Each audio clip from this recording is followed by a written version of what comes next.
Good morning and welcome everybody to an Alliance webinar. We are happy to have you. For those of you who were with us for a lot of last year, you might have known that we did these weekly. And so we are transitioning a little bit and increasing the number of events we do. But because of that, we are doing a little bit fewer weekly webinars and really going to be highlighting some special ones.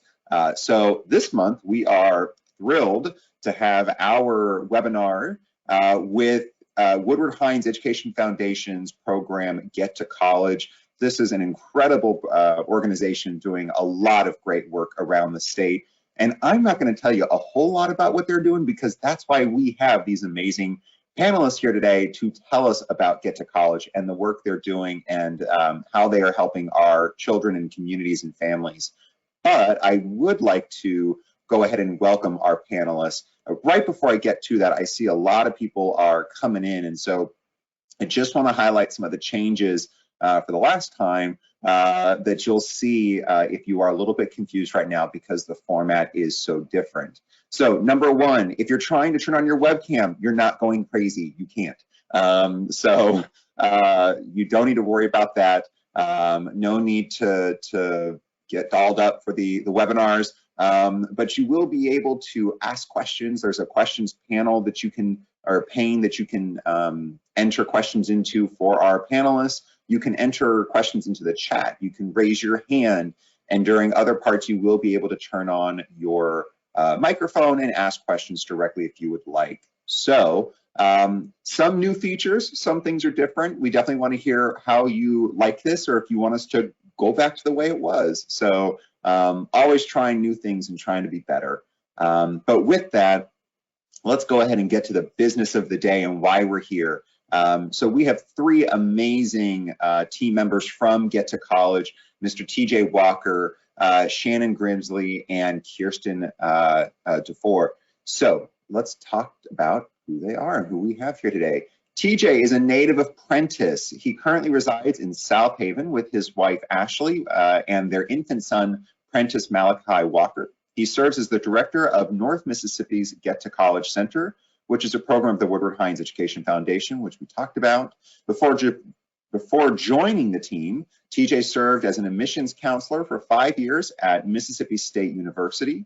He earned his Bachelor of Science in Education from MSU, Master's of Science in Leadership from Belhaven, and will be completing his Doctor of Education in Higher Education from the University of Mississippi in May 2021.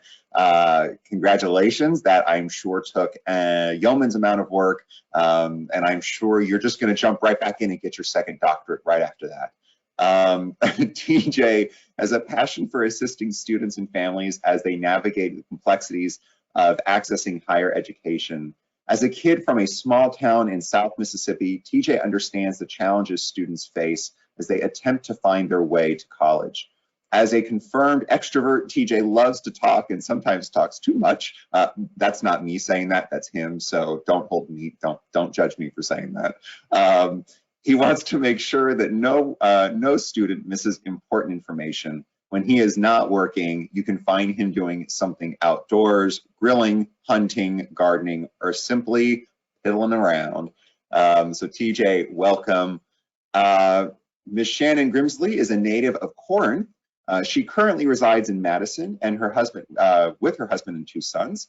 Shannon is the director of state outreach at Get2College, which is a program of the Woodward Hines Education Foundation. I'm going to keep saying that because you need to know the two. Let's see here. Before joining Get2College in 2011, she worked at Millsaps for 13 years. I know we have a lot of Millsaps love in the Alliance. Starting out as an admissions counselor and ended her career there as the Senior Associate Director of Admissions. Shannon received an Associate Degree of Arts from Northeast Mississippi Community College, a Bachelor of Arts degree from Delta State, and a Master of Education in Counseling and College Student Personnel from the University in August. After 23 years in college admissions and college access, she finally gets to help her own child with his college search and process. Her passion has always been helping students attend college and find the right fit and match.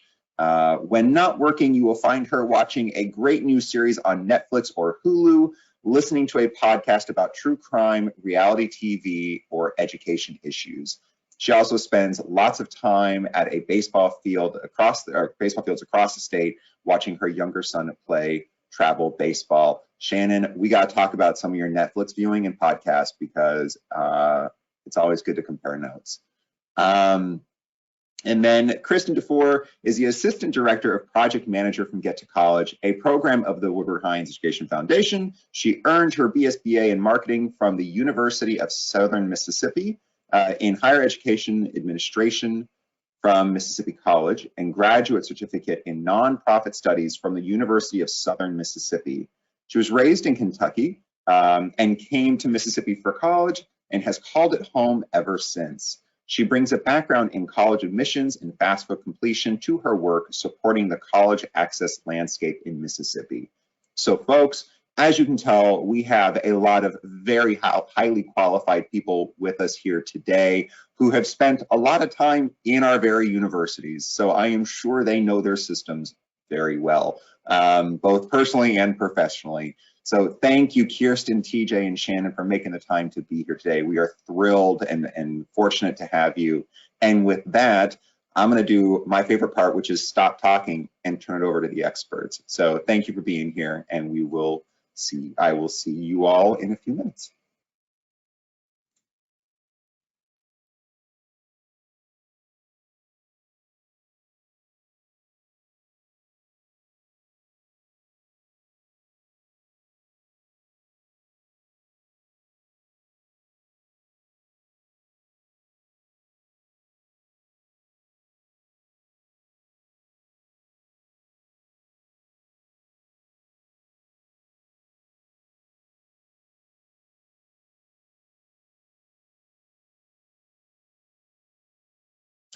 Kirsten, I think you have to unmute yourself there. And TJ? All right, TJ. Let's see here. There we go. TJ, try again. You're muted by the organizer. Got it. Oh, great. Good morning. So we are delighted to be here today. So we're going to share a lot of information about who we are and what we do. And so as we move along, we want you to know a lot about the services that we offer, some of the impact that we have across the state of Mississippi, and just kind of shed some light on the work that we do. So as we transition to the next slide, as you've heard several times from Dave, Get2College, we are a program of the Woodward Hines Education Foundation. We specialize in college planning and financial aid in Mississippi. We serve any student seeking post-secondary education with a special focus on students who have been traditionally underrepresented in college. Our mission is to help Mississippians obtain post-secondary credentials, college certificates, and degrees that lead to meaningful employment. We envision a Mississippi where all people can secure the training and education beyond high school that will allow them to enhance their quality of life, strengthen their communities, and contribute to a vibrant and prosperous future for our state. At Get2College, we want to be the trusted and premier resource for college planning, preparation, information, and training services in Mississippi. And so you've heard me say the word college several times this morning, and I want to define that and kind of frame that.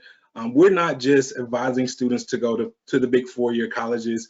We are counseling students to find the best fit, whether that's a two-year institution, a four-year institution, a technical college, going to the military for training, or going directly to work for on-the-job training in the workforce. Our job is to help them find the best fit, whether that is the best fit financially, the best fit socially, or academically. So as we move along, we do have 3 centers. So I'm located in Southaven, which is our North Mississippi Center. Our main office is in Jackson, Mississippi, and then we have a South Mississippi office in Ocean Springs. So you've heard about who we are and what do we do and how do we do it. And so we provide free counseling services in our centers, and to reach students across the state of Mississippi, we have a robust outreach program that you'll hear a lot about. And so we provide resources, including one-on-one counseling.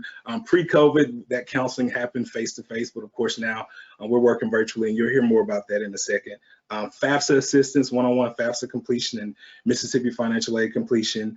classroom workshops virtually and face-to-face pre-COVID. And then we also offer two-way texting. And so our services kind of fall into 4 main buckets. And so again, in our centers, we're doing that one-on-one counseling. We provide training for high school counselors and other educators on college admission, financial aid for teachers and supporting the college culture, incorporating ACT prep in the classroom, and providing resources for the college and career readiness courses across the state. Again, we offer FAFSA completion support all across the state of Mississippi, whether that's one-on-one with students or training volunteers across the state of Mississippi, co-hosting FAFSA completion events with other community partners across the state as well. And then lastly, we provide resources for students and parents and educators. We have a scholarship search tool on our website, a financial aid calculator, a loan calculator, and even a savings calculator. And again, all these things that I'm kind of highlighting right now, we'll go into some of the details about those as we transition throughout the presentation this morning. And so we kind of want to peel back the layers and give you a little bit of data. We don't want to go too far on data, but just a little bit about that. You'll see here that students from high income families are more than 5 times more likely to earn a bachelor's degree by the age of 24. And so what drives our work? We are trying to close these gaps and allow students who come from lower income families or maybe underrepresented as it relates to college have access to these post-secondary credentials. Moving along to the next slide, you'll see students who actually come to our centers and as it relates to first year enrollment, students who come to our centers are enrolling compared to students who don't use our center. You'll see that for students from low income families in the green on that far left side, and then students from low poverty schools are also, in terms of first year enrollment, are enrolling. So students who use our centers are getting there, and that is one of the goals that we have, and this is just showing you a little bit of impact without going too far on data. On the next slide, you'll see a little information about persistence. And so students who come to our centers and students who don't use our center are actually persistent at about the same rate, and that's the same for low income and low poverty schools as well. All right. And so, you probably have heard these words that I'm about to say many times over the last year or so, but due to COVID-19, we've had to pivot. And so a lot of our services, as I mentioned earlier, have gone virtual. And so you're going to hear about some of the things that we are doing in these virtual spaces.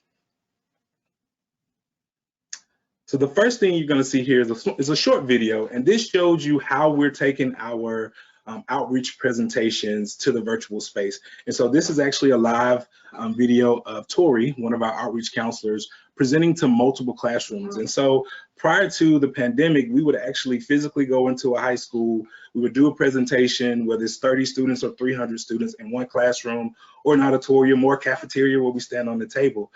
But now, in the virtual space, we can have multiple classrooms, multiple schools at one time. And so using the platforms like Zoom, we can have multiple devices. And so if there's one device in 10 high schools across the state of Mississippi with 300 students each, you can do the math on that, and you can see just how far we can expand our reach in this virtual space.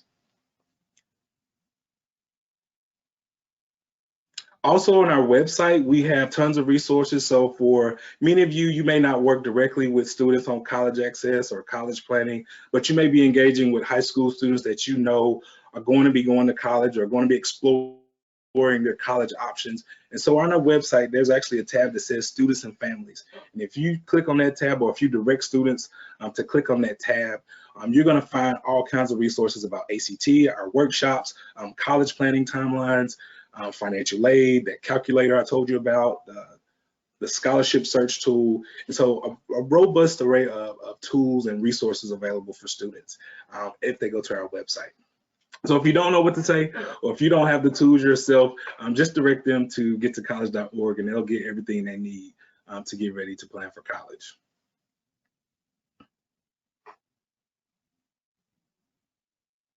We also have a YouTube channel. And so in addition to all of the resources that we have on our website, if your students go directly to our YouTube channel, they'll find all kinds of videos available. And so again, if you don't know what to tell them specifically, tell them to go to YouTube, search Get2College, and you'll find We have a full ACT prep workshop on our YouTube channel. We have these Get2College chats, which are short versions of some of our presentations. And so a lot of the things that we were offering in schools face-to-face, students can actually go to our YouTube channel and find that same information and kind of get an idea of what information was being shared in those presentations. So as I mentioned earlier, texting is something, so we offer two-way texting where we can communicate with counselors, we can communicate with parents and juniors and seniors, and they can actually communicate back to us. And so we send them updates about ACT prep dates, ACT testing dates, deadlines for financial aid and the Mississippi financial aid. And our new texting program includes these customized texts that will go to these three buckets of people. Data shows that texting is a way to reach students on a regular basis to nudge them toward enrolling and succeeding in college. And as we all know, everyone, for the most part, but especially our teenagers, are attached to their phones. And so we are able to get information to these students because it's right there in their hands. So they can get those small nudges without getting, a bunch of information at one time, but they can get these small reminders with links to the information that they need to get to handle the steps they need for the college planning and college enrollment process.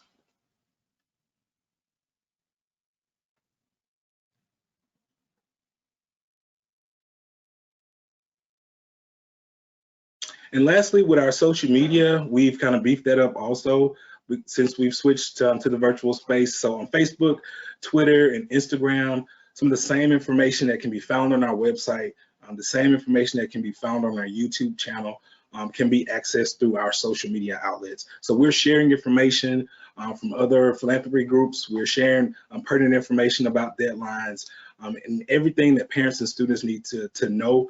Even if we aren't giving them all that same information in these spaces, we're directing them to that information so they can get to where they need to go.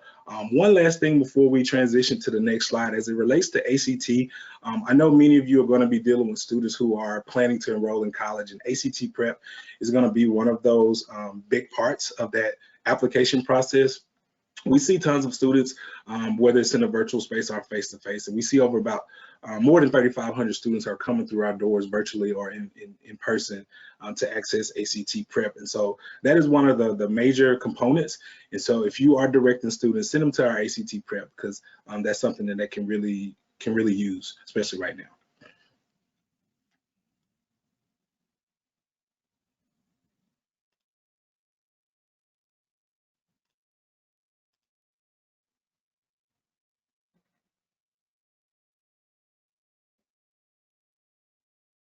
Good morning, everyone. So TJ talked to you about how we help students. So I want to talk to you about another facet of our program. So first of all, I want you to look at this statistic, 440 to 1. And I want you to think about that for a minute and what that statistic could possibly represent. Give me a few seconds to think on that. So this statistic actually is the student to high school counselor ratio in the state of Mississippi. 440 students to 1 school counselor in the state of Mississippi.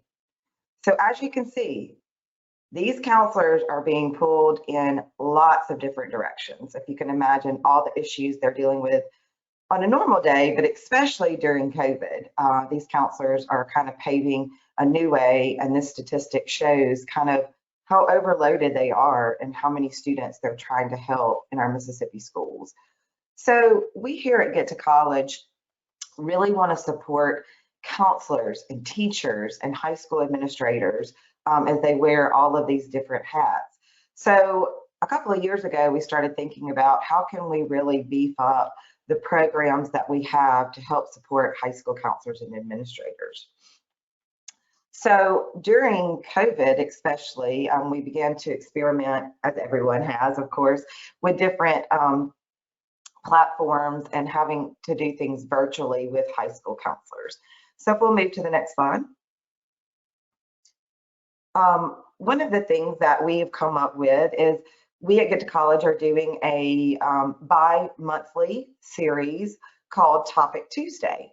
And this series would have 2 a month generally, and they are covering topics anywhere from the college search process, which of course Get2College, we are the experts in that, and FAFSA completion and other things like that. But we're also covering other topics such as working with homeless youth in the high schools, and we're bringing in experts, national experts from the field to talk about that. We are talking about personal finance and how they can talk to their students about personal finance. We're bringing in an expert for that. We had someone last semester talk about college applications, and we had someone in from the Common Application, which is a national organization that students use to complete college applications. So not only is our Get2College sharing our expertise in these Topic Tuesday sessions, we are bringing in experts in the field across the country. A couple of months ago, we had someone talk about ACT, and we had someone from ACT talking to the high school counselors about his resources and how to contact him directly, which we feel is very, very helpful for these counselors.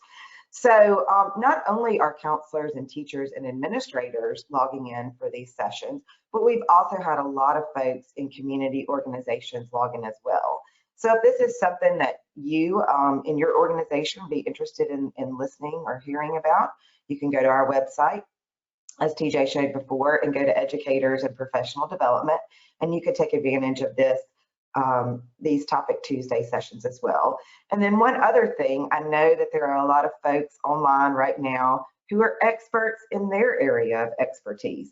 And so if there's something that you work with on a daily basis that you would like to share with our teachers, counselors, administrators, and community organizations, we would love to hear from you and possibly put you on the schedule for next year. We will, I believe, continue these sessions. They've been very, very helpful, and counselors and teachers can get continuing education units for this, which is something they always need as they're continuing to keep their license up to date.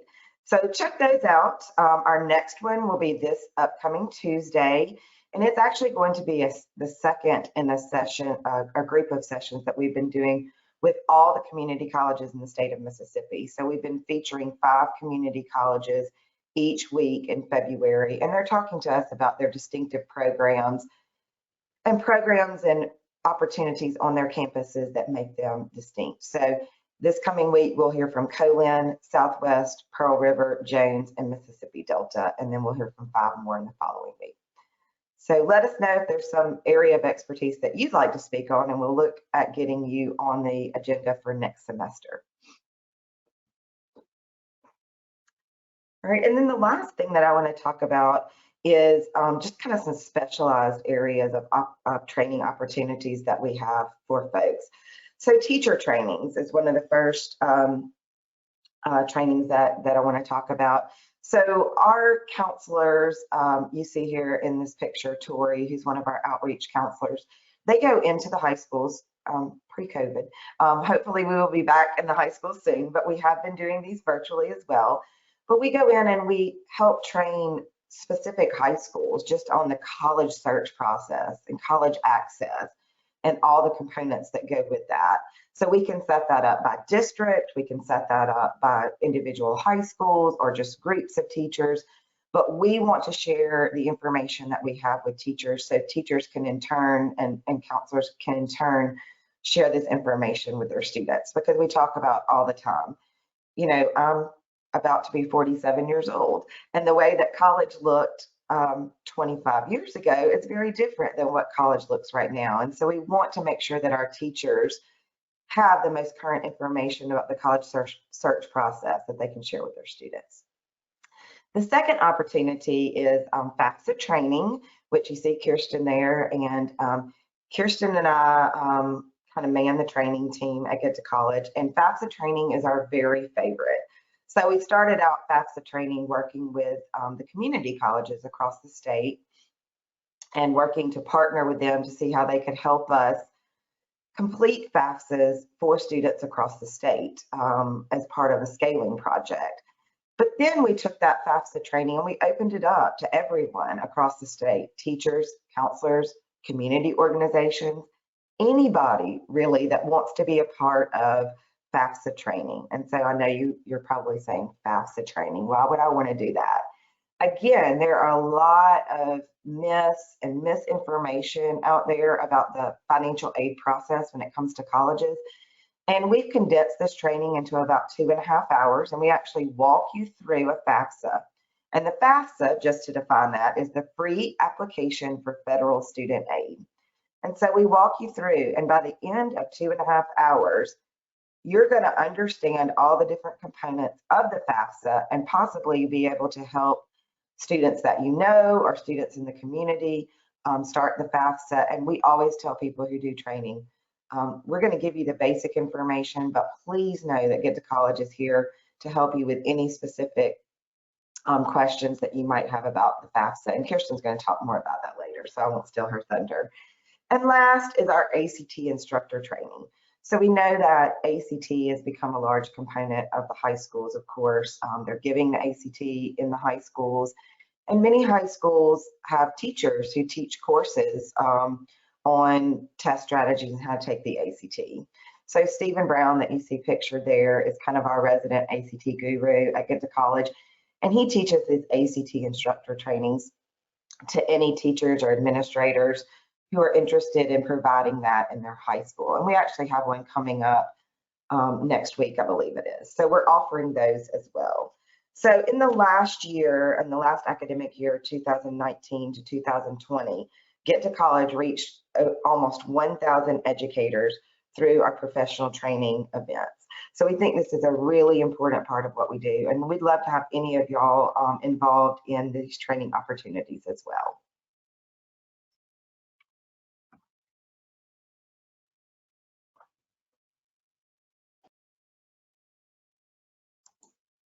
Thanks, Shannon. As Shannon mentioned, she and I work together closely with all of the training opportunities. So we'll be digging a little bit more into those shortly, and we will definitely love all of you guys to join us in that space, as well as potentially co-present with us. So we're going to talk a little bit now about FAFSA completion and COVID, but before we get into that, we're going to dig into exactly what the FAFSA is and why it's important for students. So to put in perspective, a lot of people are surprised by the numbers that you see on the screen. If you put the little alarm mark on your reaction right now, we wouldn't blame you and you wouldn't be alone. So many people don't conceptualize the true cost of college. So what you see on the screen is the cost of attendance from the net price calculator, which is required for every college to have, public, private, 2-year, 4-year. As you can see, the average cost of attendance for a community college in Mississippi is $11,500. Now, what goes into cost of attendance is tuition, housing, meal plan, estimate for personal, estimate for travel, estimate for books. As we know, a student's life doesn't end when they go to college. So they still have those extra expenses in order to be a student, but also live while being a student. So you can see the annual tuition costs from this academic year listed for both community colleges, but then also for universities in the state of Mississippi. And we did public universities. As you know, we have 15 community colleges and 8 public 4-year institutions. So we wanted to make sure that we kind of put this conversation in context, because you've heard about the great resources, you've heard about the great opportunities for students from TJ, for you as a professional, or perhaps maybe on a personal level, you're like, oh boy, I've got family members or people in my community or those in the cohort that I work as an organization that could really benefit from these. And we want you to use them. We want you to know that we're out there and everything that we do is free. All of our resources are free. All of our trainings are free. We're here to help more Mississippians obtain post-secondary credentials. But it's important to know kind of the framework of why this is important. And this slide shares that with hopefully all of you guys to say, wow, college is a little bit more expensive than maybe it used to be, like Shannon alluded to. It's changed over time. But also something to think about is there's some myths that are out there. Oftentimes we hear misconceptions that are shared not with ill intent, but just not knowing. Oftentimes we hear if a student's getting a Pell Grant, it means they're going to college for free. So we'll talk about what the Pell Grant is, but to keep it in perspective, the Pell Grant is a free grant from the federal government, and maximum amount is for this year $6,345. As you can see, that goes a little ways towards tuition at a community college, but it's only a drop in the bucket when it comes to the full cost. When looking at the university, it's not even covering just being a student, which is just tuition, not including having to have books to study, having to have a place to live and eat to be a student. So we wanted to share that just because a student's getting a Pell Grant doesn't mean that everything is covered for them. And saying, you know, oh, you're getting a full ride, those don't exist anymore. Kind of talking about where those sources of funding is what we're going to do next. But I do want to acknowledge that just because a student's getting financial aid doesn't mean that college is free for them.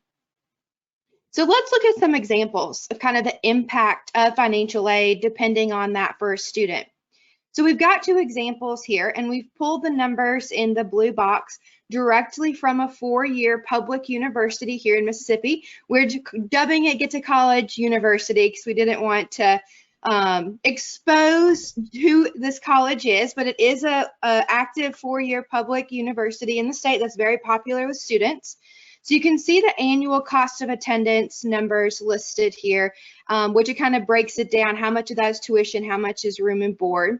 But then it also shows a student profile. So this is a pretty good student in Mississippi. As we know, the average ACT in Mississippi is 18.6. It usually fluctuates 18.3 to 18.6. So we're right around there in Mississippi. So this is technically an above average ACT student with a 20. GPA of 3.0. They're receiving the max amount of Pell Grant for the upcoming year. And then they're qualified for the HELP grant, which we'll talk about in just a second, that covers tuition and fees for a student in Mississippi at a public institution for 4 years. So their total federal and Mississippi aid, not including any institutional aid or outside aid, so the colleges haven't awarded anything, they're getting $15,405. As you can see, the student still has a gap of almost $4,000. That doesn't include books, personal expenses, travel, any sort of outside funds. So you can see that the federal aid and state aid stacked together, they cover a significant portion, but still leave the student a pretty significant gap when it comes to funding for college. Let's look at another example. So let's look at a community college in Mississippi. This is another real life numbers from a very popular community college in Mississippi that we've dubbed Get2College Community College. So their annual cost of attendance is $12,490. Tuition is a little under $3,500, and housing you can see is a little over $5,000. So this student has about average ACT in Mississippi, which is 18, and has a strong GPA of a 3.7. They are eligible for a maximum amount of Pell Grant, but she does not qualify for the HELP grant, which we'll talk about in just a second what the state is. So she doesn't qualify for state aid because of her ACT score and being a maximum Pell eligible student. You are not eligible for MTAG, Mississippi Tuition Assistance Grant, if you're getting maximum Pell Grant. Because she doesn't have the ACT threshold to open up the HELP grant or MESG, she's not getting any state aid. So she's only reliable on federal aid here. So she's only getting $6,495. So you can still see that she's got a gap of over $2,000. And that doesn't include, like we mentioned, any sort of books, personal. We know, gosh, college books can be pretty expensive. There are options to make it a little bit cheaper, but you still got to pay for books generally. So you can see when we talk about financial aid, it takes a lot of different pieces to get a student a full ride, which is an elusive thing that we wish was available more for students, but it's more education that needs to happen. So I alluded to there's different types of financial aid. So outside aid is maybe what your organization offers. If your organization offers a scholarship, if you are a foundation that does a scholarship, or you're a nonprofit that promotes outside scholarships such as Bill and Melinda Gates Scholarship, Jack Kent Cook, those type of organizations, they can be at the level of a community foundation, a local business organization, or it can be all the way up to a national type of Dr. Pepper, large foundations at a national scale. So those are ones that are outside any sort of college or any sort of government agency, whether national or local. So we dub those outside aid. Only 13% of seniors generally get outside aid. So it's an area that is great as a supplement, and we're so glad that they're offered. As you could see on the website that TJ showed us, we've got some search engines for that outside aid. College aid is specific to that institution. I can tell you every college in Mississippi has a different threshold when it comes to ACT, GPA, resume requirements, when it comes to those academic scholarships. They all have different awarding amounts. So it's unique to that institution, and oftentimes is where a lot of that money will come from, but it just depends on what the academic threshold is to open up those funds. Federal aid we're going to dig into, and Mississippi aid we're going to dig into. So federal aid, like Shannon mentioned earlier, you can receive it by completing the FAFSA, the free application for federal student aid. That's where we're really going to spend a lot of our time for the remainder part of the webinar is in the space of FAFSA, so I'm not going to dig in too much here. The basics of what you need to know is high school seniors have from October 1st through the rest of their senior year to complete it. We prioritize FAFSA completion early, the better, so that way they maximize the amounts of funds that are available. What comes out of the federal aid from completing the FAFSA? Again, it's just an application. It doesn't do anything. It's the colleges that award it. Look at me putting my trainer hat on about FAFSA training. I want y'all to join us in FAFSA training, so I won't give you too much, but just know that they may be eligible for Pell Grant, which is free need-based grant. They may be eligible for work study, which is opportunity for additional aid through getting a job on campus. The student may also be eligible for FESOG, which is school-specific grants, and then if they need to take out loans, they have to have a FAFSA on file. So open October every year, and students need to renew it every single year in order to maintain eligibility for federal aid. So Mississippi has 3 grant programs that if you're a Mississippi resident graduating from a Mississippi high school going to college in Mississippi, you can be eligible for. MTAG is probably the most commonly known one. It's the Mississippi Tuition Assistance Grant. The minimum threshold is a 15 on the ACT and 2.5 GPA. It's $500 freshman and sophomore and $1,000 junior and senior year. But remember, we looked at our example of Lindsay earlier. Lindsay didn't get MTAG because a caveat on MTAG is that you cannot be getting the maximum amount of Pell Grant. So even if the student meets the 15 ACT and 2.5 GPA, if they're getting max amount of Pell, they cannot get MTAG. MESG is the next most common one. This is Mississippi Eminent Scholars Grant. It's a 29 on the ACT and a 3.5 GPA. This is $2,500 a year or up to 4 years in annual award. And then the last one that we want to highlight is the HELP grant. You saw on Elijah, his financial aid profile fit for the HELP grant. He had a 20 on the ACT. He had above a 2.5 GPA. He met the IHL college preparatory curriculum. And the only one that has an income requirement is the HELP grant. Currently, it's at $39,500. And for each additional sibling under the age of 21, that household income can increase by $5,000. You can read more about it on the Get2College website. I don't want to throw too many numbers out at you, but the most important thing to know about the HELP grant is that it covers tuition and fees for 4 years at any public institution in Mississippi. It will stack with the Pell Grant. As we saw that with Elijah, he was able to get $15,000 in aid just from Pell and HELP, which covered a significant portion of going to a 4-year institution in Mississippi. The HELP grant deadline is different from MTAG and MESG. It's March 15th. So let's keep that in mind as we look through the next few slides, because right now we're in the thick of making sure the class of 2021 has the opportunity to get the HELP grant. We even still have some time for the class of 2020 to get the HELP grant. Those are the only 2 times a student can get it, is a high school senior or as a freshman in college. So we really want to utilize all of you that are on the call today to get the information out so that these students don't miss the deadline over the next month. So March 31st is the deadline for the HELP grant, which is the most lucrative grant in Mississippi.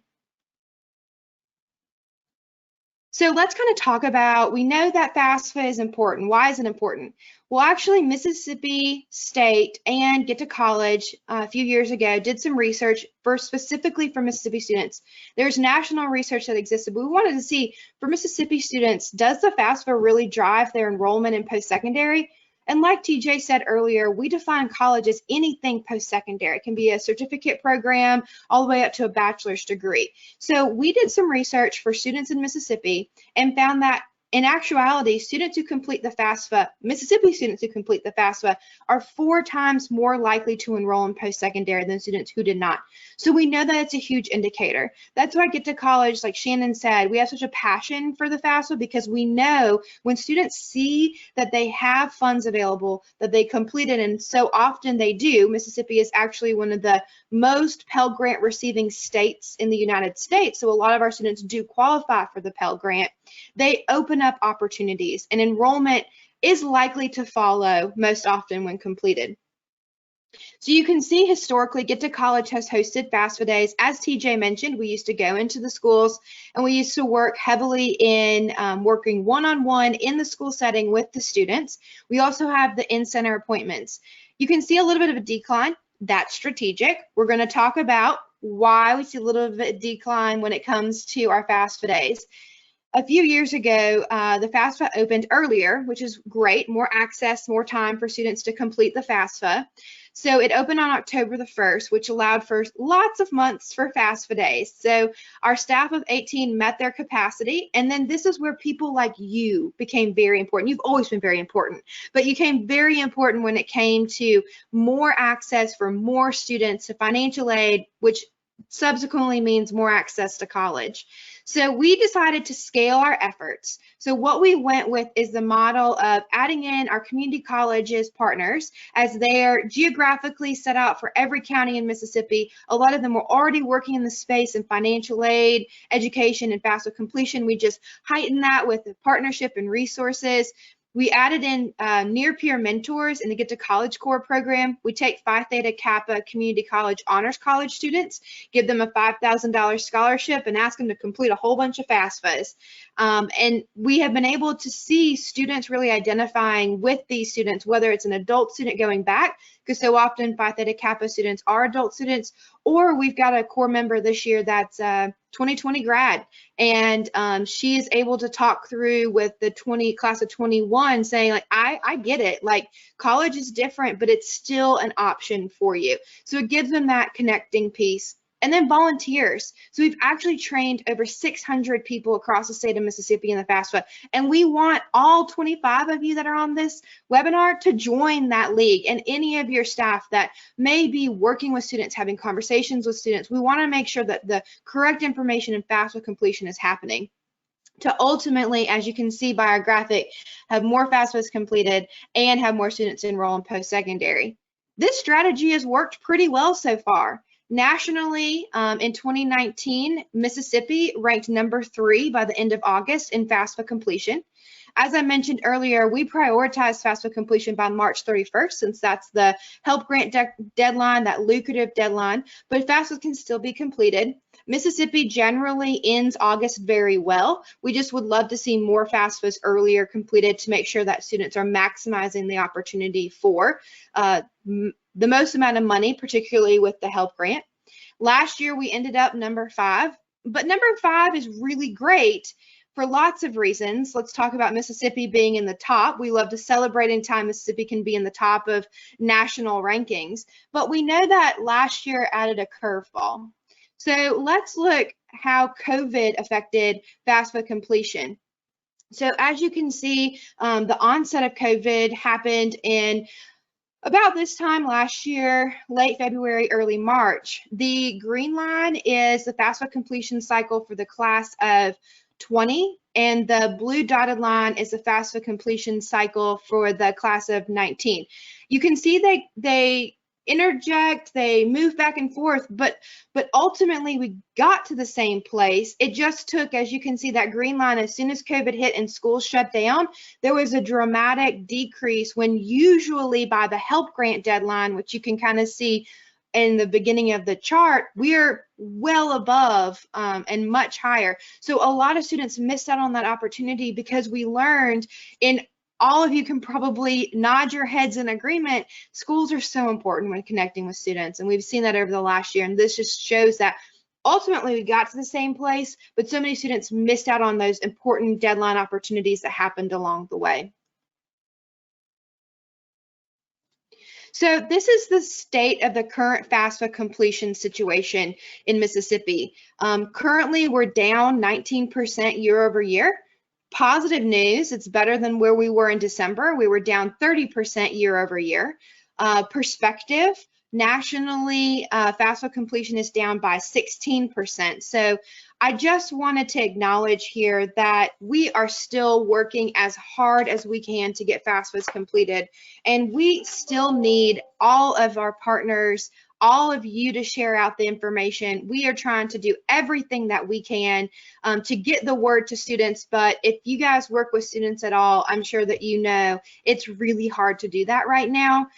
We have a counselor on the Gulf Coast that shares often her story of, right now, I've got students that are scared to come to school because they're scared to expose their family, because their grandmother is the only one that they have that's helping them, that's taking care of them, and they don't want to be the reason their grandmother is no longer there. So we've got lots of layers that are happening in the space of students right now, and we know that FAFSA completion in college is not on the forefront of their mind. So any help that you can give in getting the word out about resources, opportunities, and particularly that upcoming help grant deadline, we really would appreciate it. We understand that we're going to be down nationally. We're going to be down in FAFSA completion. You can see how we compare to the national. We're not trying to exceed. We're just trying to make sure those students who think post-secondary are an option know that they have support. And because of this, we've changed our strategy. So the students that we usually work with, we find them in the high schools, like TJ said, we go into the high schools. Even in rural, we recently were in the volume 12 of the Foundation Review. Get2College had an article about scaling FAFSAs in rural communities.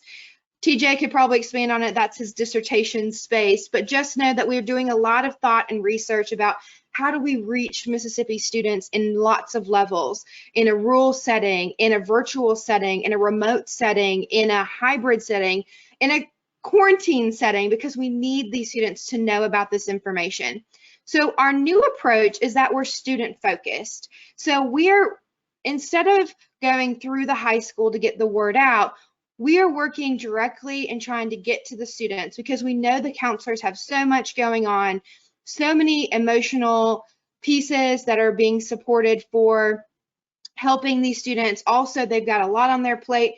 So we want to support the counselors by also getting the message directly to the students. So we're texting, like TJ said, but we've really ramped it up. We've got opportunities to have more conversations, send reminders, reach the student with the item that they always have in their hand, which is their phone. And we've gone old school. We're snail mailing. We have mailed out our guidebook, which is to every senior in the state of Mississippi in August, receive kind of our comprehensive booklet to Get2College with all sorts of information. We're also doing mailing postcards. We're taking what used to be an obsolete way of communicating and bringing it back. And we're hoping that by going straight to the student in their home, we're able to share that information directly with them as well. So what can you do? How can you support this need of FAFSAs, this need of knowledge to share to the students? You can join us, whether it's coming to FAFSA training that we have at the end of February, or going to ACT instructor training because you have a cohort of students that would really value from learning this information. Or if it's just getting the word out. If you will spread the word about FAFSA completion importance, about how students can complete the FAFSA, about the impact of FAFSA and Mississippi Aid on a student's journey. We've got a social media toolkit if you want to use what we have that gives FAFSA facts as well as Help Grant facts. It's on our website. It's free to use. We want you to use it. Speaking of social media, we want you to share out on your channels. Hey, there's deadlines coming up in the space of student financial aid, or here's announcements from different institutions as far as scholarships or specific opportunities for a college or community scholarship. Share your resources with us as well. Do you have a scholarship with your organization? We want to highlight it on our scholarship search tool that you saw on the website. We want this to be expanding of a partnership to help each other to ultimately help our Mississippi students. And then use our resources. Like TJ said, we've got so many on our website. We've got PDF documents that you can directly download to share with your students or family members, or if you know an organization that could benefit from using it, please share it with them. We've got YouTube videos that walk you through tutorials that are directly set for students to talk about college. If you've got a teacher in your family, let them know that we've got lots of resources that are there to be utilized.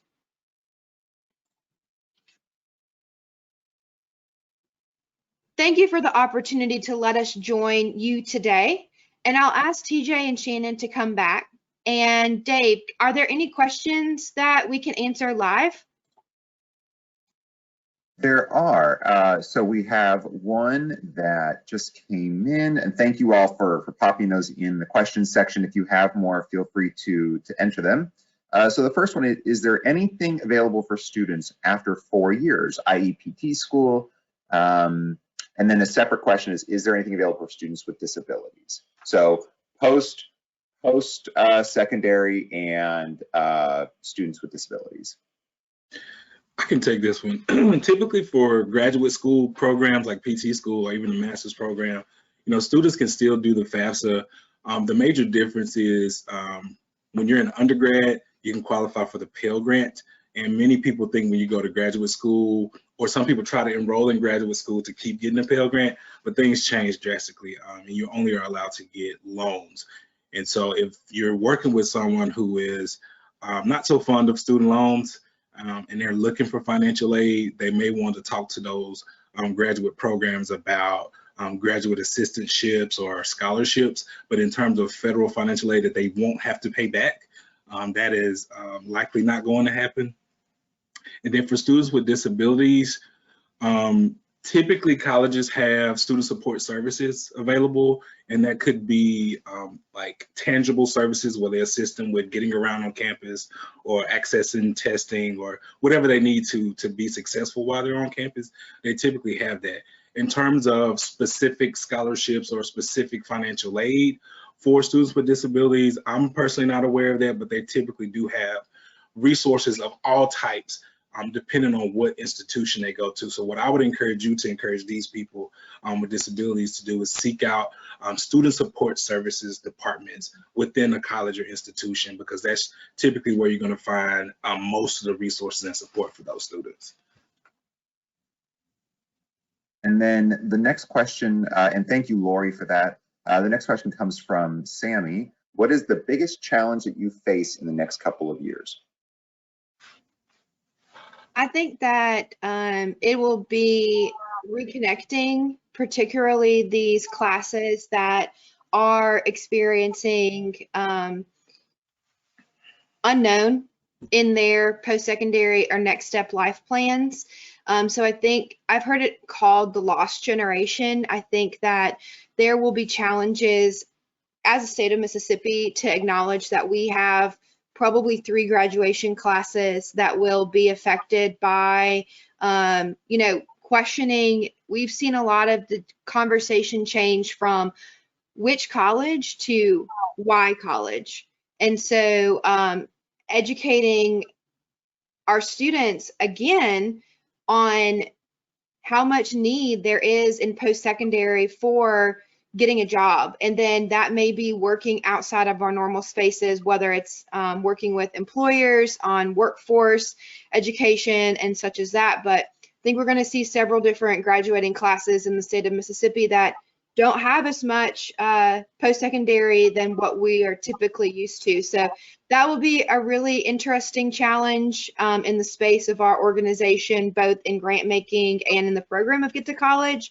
And then also just working through the hybrid of like, what's the best delivery method and reaching of students with the new normal.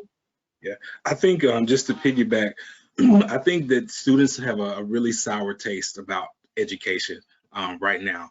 And so thinking about having to continue working in these very uncomfortable spaces, not really seeing the connecting pieces, because when they're in a school, they can see if I do this work, I get this grade, it leads to this.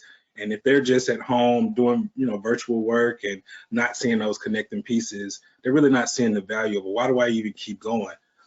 They may not see how they can get a job because, I had to go work at the local whatever. And so I just think being able to, as Kirsten said, kind of keep up this energy around why college or why post-secondary education is important, why it's valuable. I think that's going to be really hard. And so messaging from people like us, messaging from community organizations, messaging coming from the institutions of like, hey, you should come to us. This is still a good deal. I think that's going to be a challenge for all of us as it relates to education in general. Yeah, and we've talked about the gaps, the inequity gaps that were there are just becoming larger and larger. And so facing those and helping get us back to where we were, which still wasn't where we needed to be, bridging those gaps, but also I've said a million times, I'm so glad I don't work on the college campus right now because they're facing so many challenges right now and a lot of monetary struggles I think that we're going to see.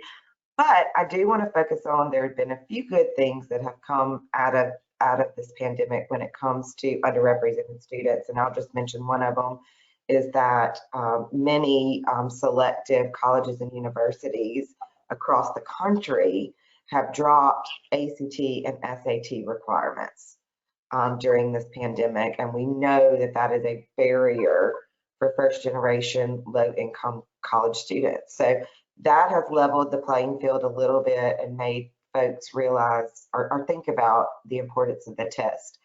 And the barrier was there for everybody this year because of COVID. Everybody was having trouble getting tested. But it helps us think about that on the scale of underrepresented students. So. Wonderful. All right, y'all, I do want to pay attention. It is the 10 o'clock hour, so lots of gratitude to go around. Several comments, let's see here, about just a shout out to Get2College as a parent and someone involved in the community. They're very appreciative. Someone else said the work you're doing is incredibly important and your commitment to quality and inclusion is wonderful. So glad to see you all thriving in the virtual world we're now in. Another one, the virtual world is not the best situation, but y'all have made the best of it. Thanks, great information, have used the Ocean Springs office, so thank you. So lots of wonderful things coming in. Thank you all, Kirsten, TJ, Shannon, for taking the time to be here. Thank you, the entire Get2College team for making this happen. Thank you, Woodward Hines Education Foundation for making this possible. And then, of course, a little bit of business. I popped it in the chat. If you want to get in touch with them and their team, you can access their website. Everything is very well laid out there and easy to navigate. And you can also check out the Alliance website, where we have other amazing training, where we would love to support you. So we have a brand new website that we launched this week. So lots of exciting things to check out. And you can now register and pay all at once. So lots of cool features on there. We're excited to have that up and rolling. So thank you very, very much for taking the time to be here, everybody. And we look forward to seeing you again soon. So be safe, be well, and wear your mask. Bye-bye. Thanks, guys.